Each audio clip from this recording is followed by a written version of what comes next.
Welcome to Gear Tasting Radio, brought to you by Imminent Threat Solutions. Today we are going to be talking about power and the many things that come along with it, and when you should use it and when you shouldn't. If you have power, sometimes you need it, sometimes you don't. Now, honestly, it's about electronic power and being in the outdoors and having to use it. But first, a couple of little housekeeping items and reminders. Remember, you can use the coupon code GTR to save 10% in the ITS store. Again, ITS is Imminent Threat Solutions. That's who this podcast is brought to you by.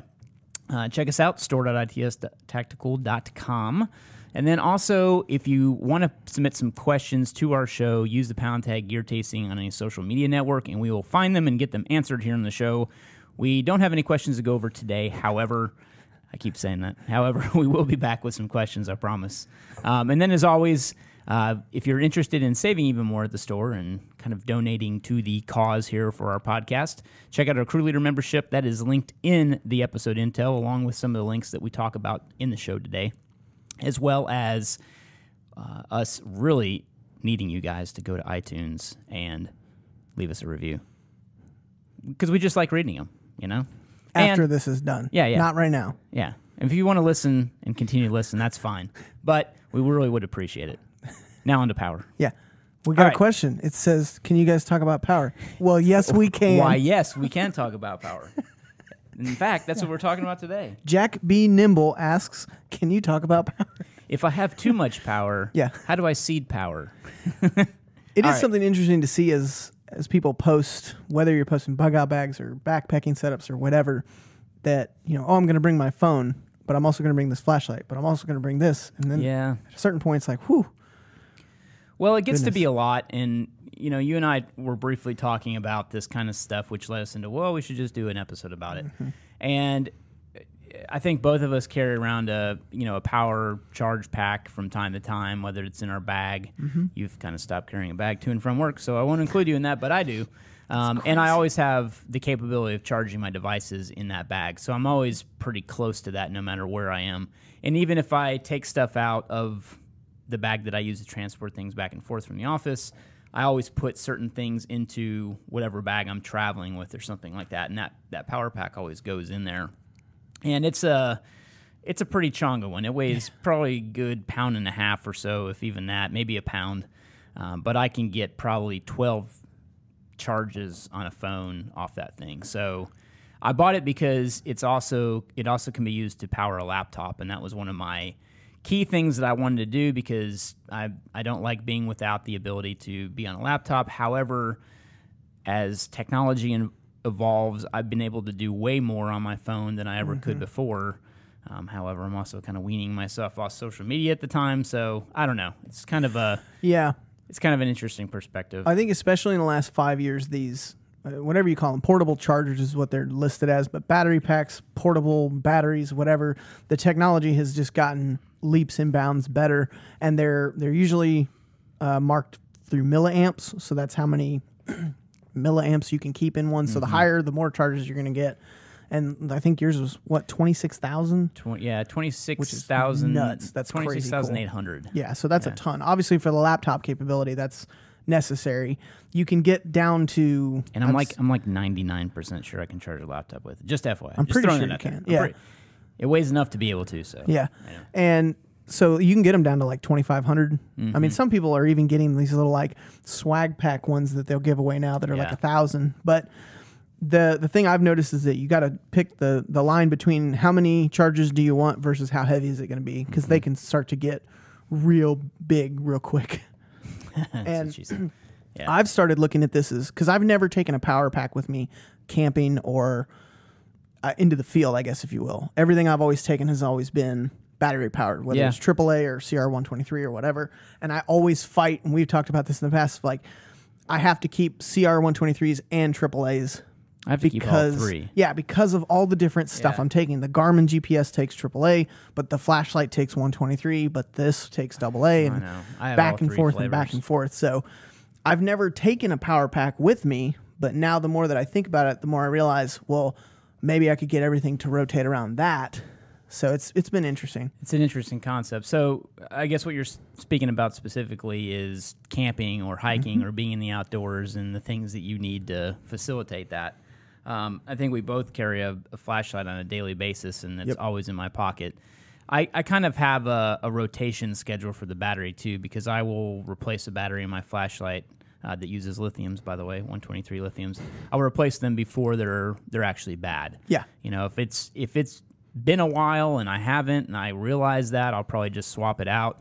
But I keep a little battery charger in the drawer that I have my batteries in, because I will pull the battery out of my flashlight, check it, and if it drops below a certain amperage or however, I will discard it and put a new one in too. So, because I hate wasting things, but at the same time, it's like you never know what you're going to need a flashlight for. And honestly, one of the reasons I keep it in my pocket is for defensive purposes too, because a flashlight is it can disorient too, and that's kind of the purpose of it as well. And plus, it just makes a nice impact device too.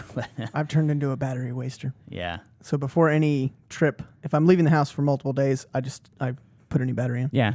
Just because I just don't want to. I don't want to have to think about.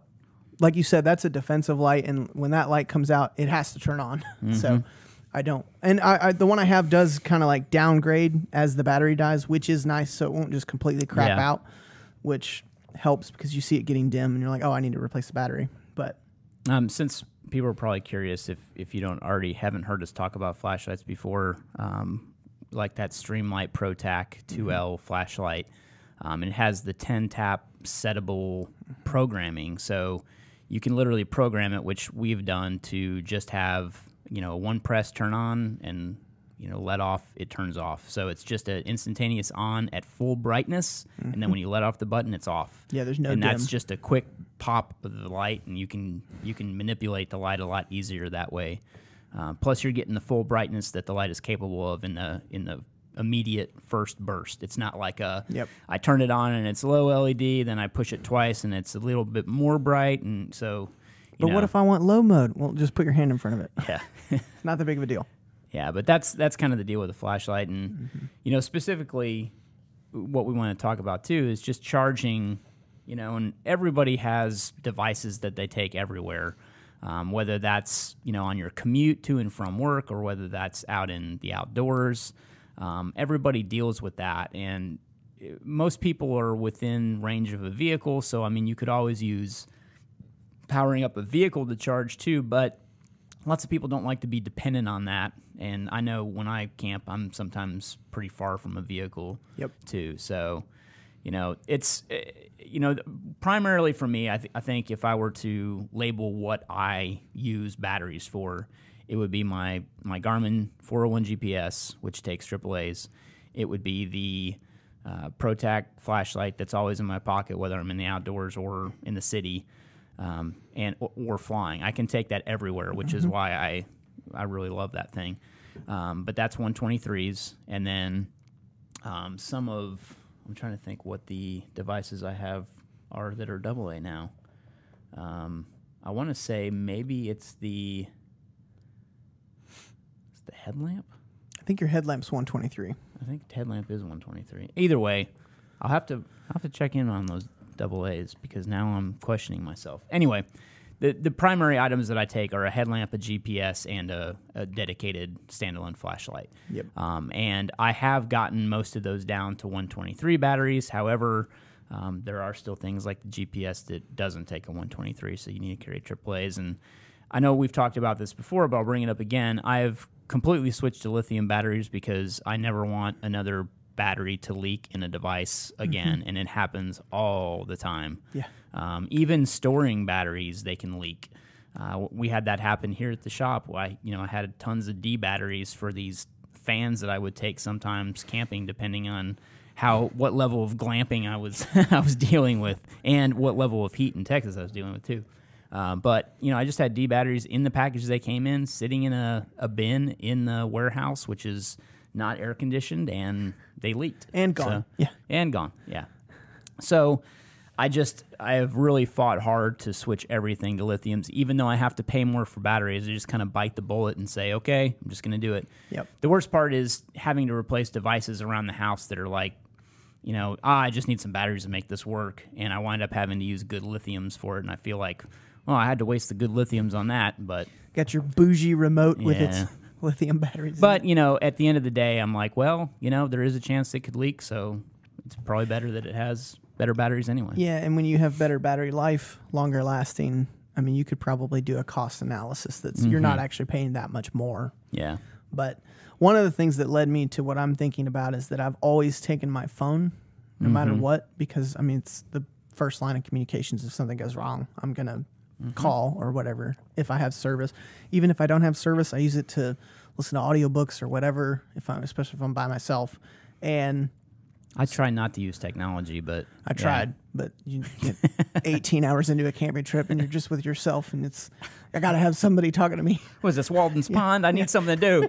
Yeah. But the thing I realized is that I'm always going to take a power bank with me. Yeah. Because I have my phone. So I found myself with like the power bank and then a store cell for CR123s and a store cell for AAAs. And I thought, well, can I attack it from the other end of like, what am I using? I'm using a headlamp. Well, do they make a headlamp that charges from USB? And it turns out they do. So I'm waiting to see how that works out.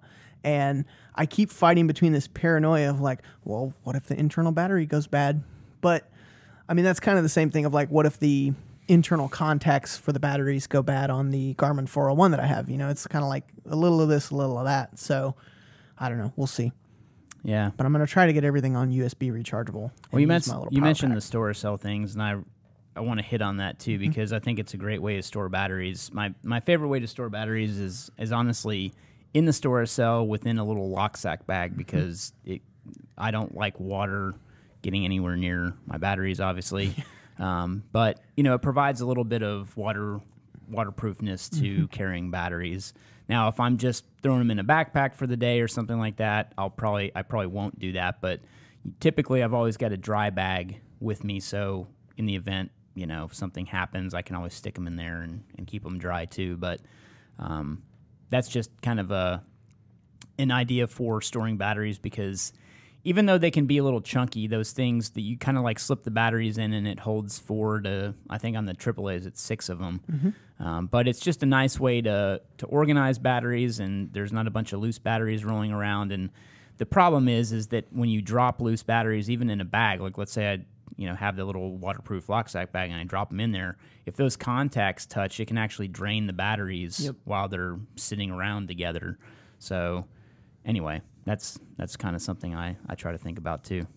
Yeah, because that's especially if you set this up to not have to think about it, the last thing you want to do is try to re-up your batteries and find out that they're dead from having contact with one, or you have one good battery and one bad battery, and if you don't have a tester with you, it's almost impossible to figure out which one. So I think a lot of what we go over are just lessons learned from not wanting to do work. You know, it's just, hey, I've had to do this before, or I've ruined this before, and I don't want to do that again. And, you know, I feel like a lot of life is like that. You run into things that you know don't work, and you put a solution in place to find them or to fix them. So the flashlight switch is a great example. I bought a Surefire 6PX light, which has a first dim, second bright, and I thought, that's not that big of a deal. I'll deal with it. And it's fine when you're sitting at your desk at home playing around with it. It's great. But when you're traipsing through the woods looking for a lost radio and you keep activating the low mode on accident, you get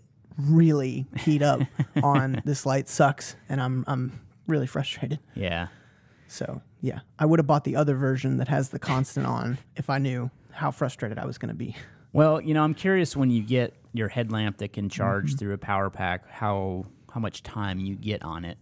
You know, if you will charge it and turn it on and just leave it and see how long it lasts. Like I'm curious to know. Check it out. One of the things that I've also been trying to focus on doing is like I learned the phrase camel up for water, of like when you get to the water source and you're filtering water or whatever, drink a whole thing of water so that you're not taking water back to camp with you thirsty.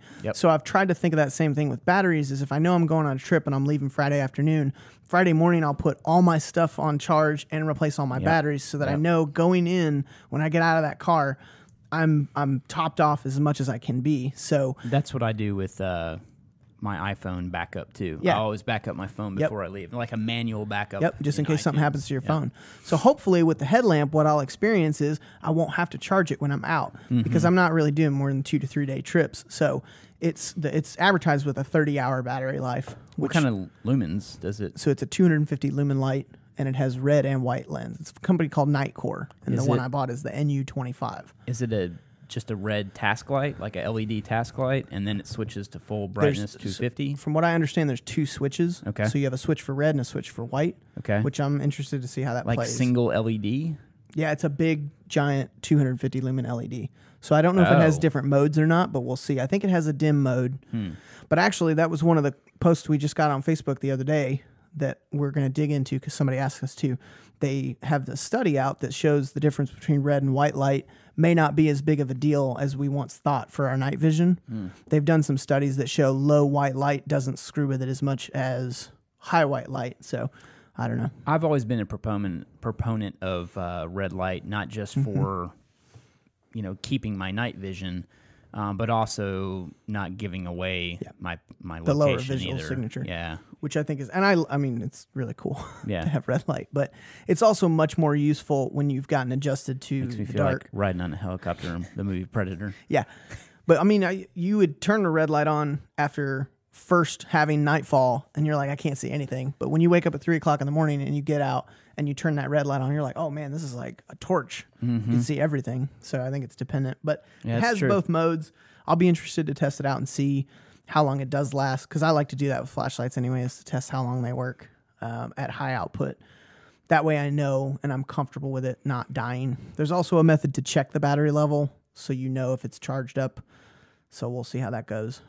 But I'm also looking at replacing the GPS unit from the 401 to a... You found something that can charge through USB? Garmin makes an InReach Mini is what they call it. Because I've also been looking at one to... Isn't that Delorme or Delorme or something like that? Like the or company? Is that InReach? I don't know. Maybe Garmin may have bought them. Maybe. Couldn't be. But I've been looking for a communicator too, because I was reading this big post on somebody that had done the Pacific Coast Trail, and they had a GPS, which was great, but they fell and busted their leg up. They were by themselves, and they had their GPS coordinates, but their cell phone didn't have signal. So in that moment, it's like they had an exact location of where they were and no capability to get it to anybody that mattered. Yeah. So they had to wait for somebody to come along the trail. They did, but this person was illustrating why they were switching to a communicator / GPS rather than a standalone GPS like the 401. So the reason I'm looking at that is because it does give you the ability to do a waypoint. You can control it through your phone. You can set and go to waypoints? Okay. And you can text message from it. You can pay for their monthly plan. I think it's like $14.99 a month, non-contracted. But in that, you can just literally text if you don't have cell phone reception, which is kind of cool.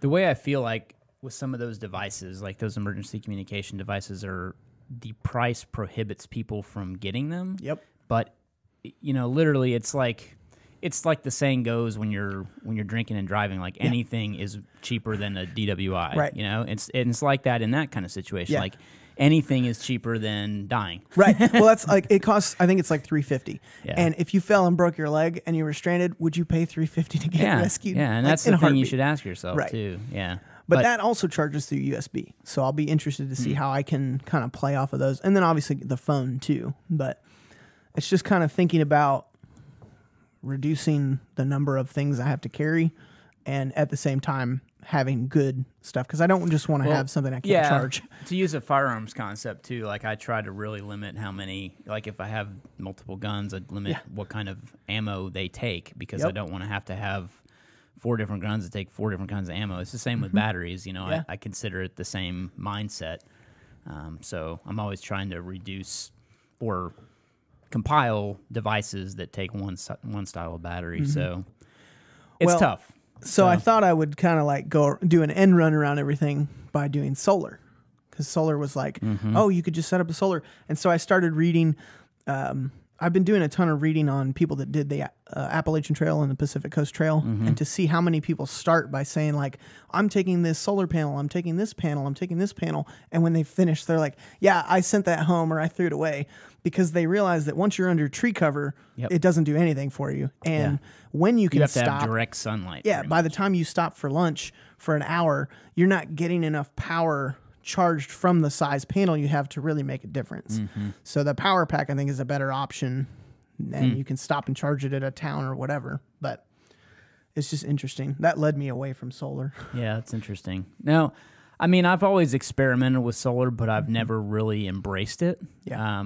The only time that I really had considered going all out with solar was putting something on the roof of my vehicle to charge, like to have, if I was doing overlanding stuff, like to charge a fridge while I was out and things like that. But I strayed away from it. It was too much to deal with, and not to say you can't do it. I've seen people's vehicles that are super successful at it, and they don't have to rely on anything. It's awesome. Yeah. It's just a huge investment in time and money and energy and things like that. But, you know, it is what it is. So I agree with solar, and that's why a vehicle is a great place for solar, because, you know, your vehicle is pretty much always exposed while it's driving.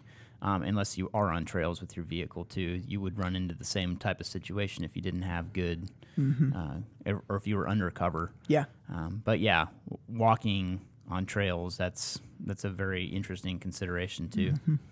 But yeah, I think power is something that we all use, but it's not often talked about. Very true. We've talked about batteries before and switching to lithiums, but I don't know if we've ever really drilled down into devices and talking about that aspect of it. So hopefully it gave you some food for thought.